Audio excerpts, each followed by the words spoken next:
All right, the Tampa Bay Lightning are up, a team that is a perennial NHL contender, and they're at the more tail end of this series for a reason, and the reason is because they're an NHL contender. But all things considered, there are some interesting players here for Tampa Bay we can take a look at. But before we get into it, I need to explain what exactly is a prospect and the tiers we're going to use to categorize all of these players. A prospect is a player to me who is within 5 years of their first year of NHL draft eligibility, who have also not been on an NHL roster for more than a full season. In terms of the tiers, we're going to start with franchise players, which are iconic players for your franchise, the Mike Modano in Dallas, for example. Then you have your core players, which are the players around that level that really support those players, first-line wingers, top-pair defensemen that may not win a Norris, or all those types of players that are very, very important.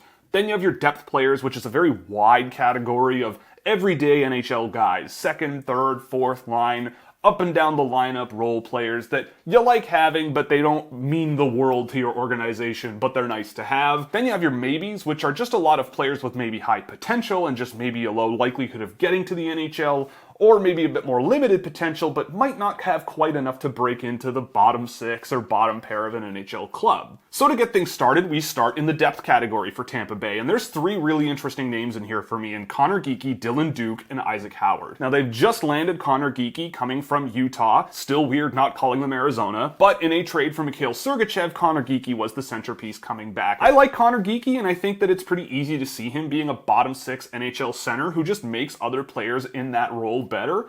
He's an interesting player that has a decent amount of skill for a big man, but a good amount of power in his game, and we'll see how his game projects, whether it's with Tampa Bay this year or in the minors with Syracuse. Isaac Howard is a player who, since he's joined Michigan State, has looked really good. He's always been a high potential player and kind of a top six or bust type guy. But whenever I watched him with Michigan State this year, I really liked what I saw. He keeps taking positive steps forward using that extremely high skill level to just project a little bit better offensively, and I'm really curious to see how he does this year. I thought he took a good positive step this year, and I'm hoping he takes another one in the coming season. The other guy in this tier is Dylan Duke, and I've been a big Dylan Duke fan for a while, and last night I actually went and watched some of Dylan Duke's games with Syracuse, and I'm still really a big fan of this guy. He's not the biggest guy in the world, but he is competitive as heck. He goes to the net. He's got a pretty quick wrist shot. He knows how to grind his way through a hockey game and play a way where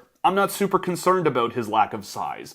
Is he a third-line energetic player in the NHL? Sure. To get that at 120-something overall a couple of years ago, that's a win to me. I think Dylan Duke was a very interesting pick when they picked him, and I think he's become a pretty interesting player, and I can't wait to see a pro hockey season out of him. Moving down a step, we have the maybes, and there are, again, some very interesting players down here. I'm still somewhat of a believer in a guy like Maxim Groshev, who's in his last year of eligibility in my list, as a bottom six power forward in some way at some point, but I'm not holding my breath, but I've always kind of had a soft spot for Groshev.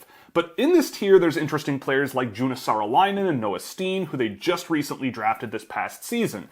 Those guys are just all skill. Tons and tons of fun. I've seen a little bit of Saaralainen in the last couple of weeks in some preseason action he's done, and I thought he's looked pretty darn good there as well at the pro level in Finland, and I'm looking forward to a pro season out of Saaralainen because there's plenty of fun to be had. The same thing can be said of Noah Steen, and he's been a guy who I've always just had a ton of fun watching. I'm not sure there's an NHL player there, but I'm really curious to see how his game translates to the Swedish Hockey League this season. He was part of that Norwegian trio in Mora that has now split up amongst different teams in Sweden, and seeing how his high-skill, high-intensity north-south game translates will be really interesting. Ethan Gauthier is an interesting player. I think he's a decently well-rounded, powerful offensive player, but I'm not 100% sure that there is an NHL player there one day. He was a bit of a reach for me when they drafted him, but I can't say he won't make it. I think there's enough instinct there and enough strength there to maybe be something, but time will tell. I liked the pickup of Gabriel Stutz, and the two goaltenders they have on my list here in Hugo Alnefelt and Harrison Mennigan.